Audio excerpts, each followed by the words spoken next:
Today, I'm celebrating my 14th year marriage anniversary. Here's 10 reasons why I think we've been able to make it 14 years. A little backstory. I know I look really young, but I'm 32 and I got married when I was 18. Yeah, 18. So that was 14 years ago. And yeah, we've been together ever since, and we went to high school together. So yeah, we've been through lots of changes in life, and we're better for it. I don't have all the answers, but these are just some reasons why I think we've been able to last. I'm reading from my iPad. So, number 1, we've allowed each other to change. Life is crazy, and when you're 18, you're not even a real person yet, okay? You don't know what you're doing. You don't know what life has in store for you. Most people have not met their greatest challenges yet in life, and you don't know how you're going to handle it yet. But, we've allowed each other to change. I am not the same person as I was at 18, and thank God, and neither is he, thank God. We've allowed each other to change, to evolve, to become different people, to become who we are now. And yes, I think people always say real love doesn't let you change or doesn't ask you to change, but life asks you to change, right? All the obstacles that we go through, those things sometimes ask you to change. And we've also allowed each other to just be free to handle how you're going to handle it, and to meet these obstacles, and to just survive sometimes. And we've met each other still afterwards, after all that change, and just been like, I still really love who you are. Number 2, we understand it's not always 50-50. It's not 50-50, especially with kids. Even me as a stay-at-home mom, it's not going to be 50-50. And I think when you expect that, you're going to be disappointed. Sometimes I don't have 100 even to start with at the day, okay? Sometimes I've had a bad night. I didn't sleep well, blah, blah, blah. I'm starting the day at 70, okay? And what do you mean I'm going to give you 50? I don't know. The math doesn't math, right? So we understand it's not always 50, whether it's with kids, whether it's with who's cooking dinner, whether it's who's cleaning up, whether it's who's helping the kids with homework, who's picking the kids up, who's taking them to their lessons, to their sports, blah, blah, blah. We understand it's not always 50-50, and we are okay with that. Number 3, we are friends before we are lovers.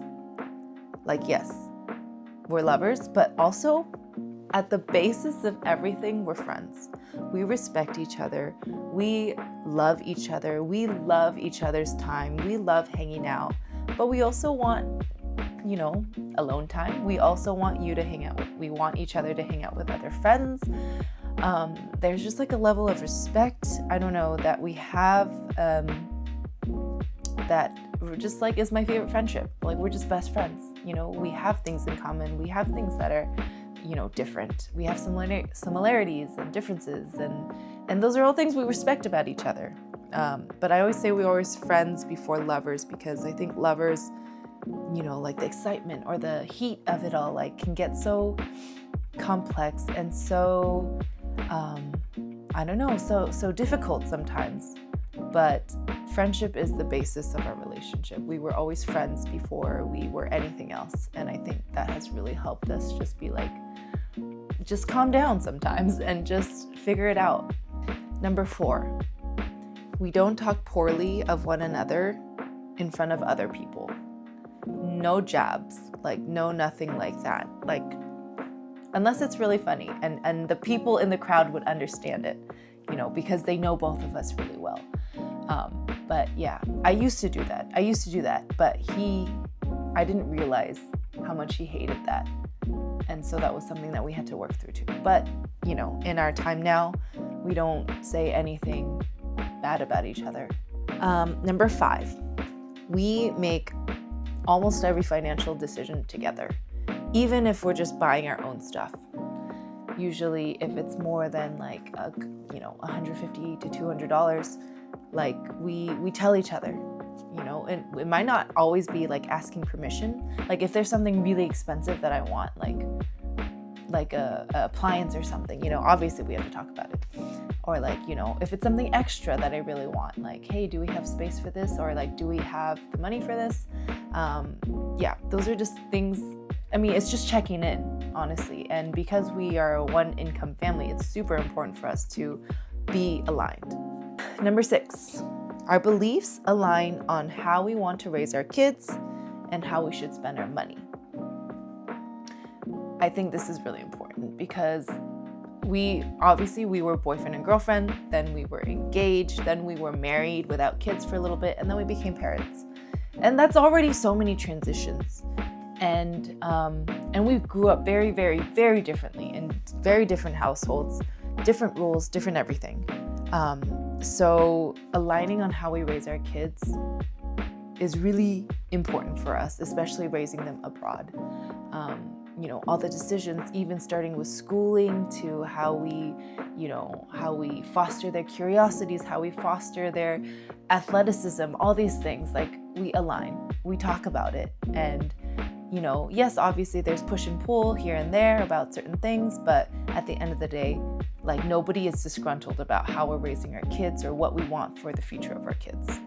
Number 7, we communicate a lot. Like we almost like over communicate. Or maybe it's just me, but he's a great listener. I over communicate because I need things to be clear as day. That is what helps me like not be in my brain so much.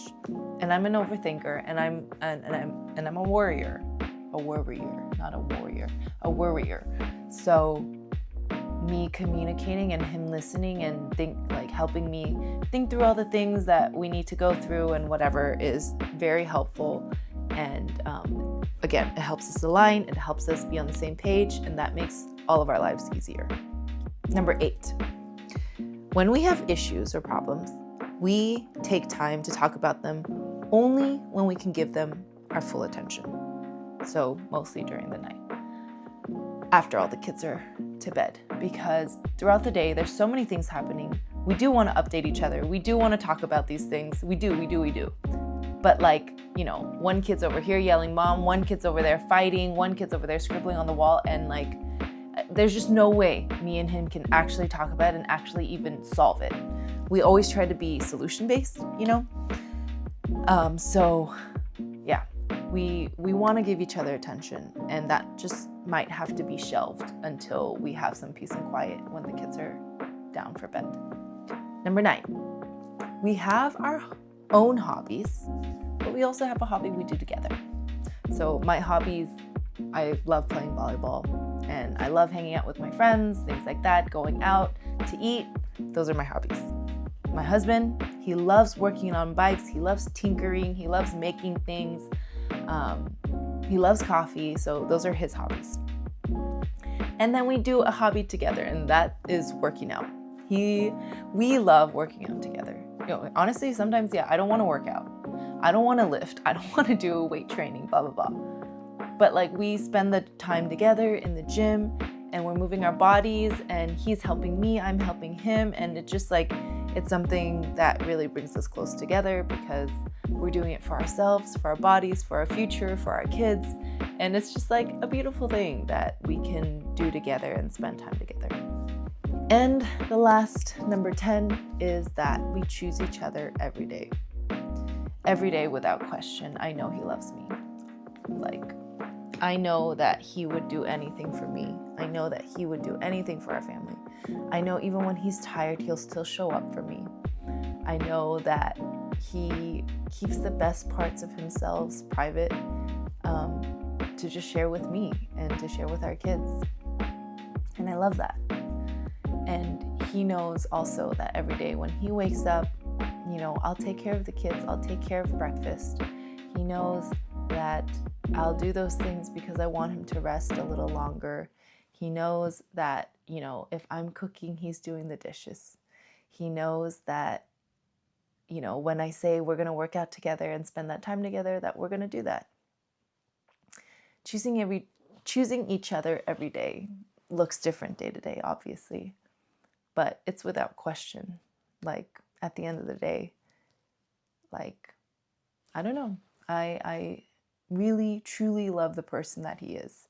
And he truly loves the person that I am. And it's easy.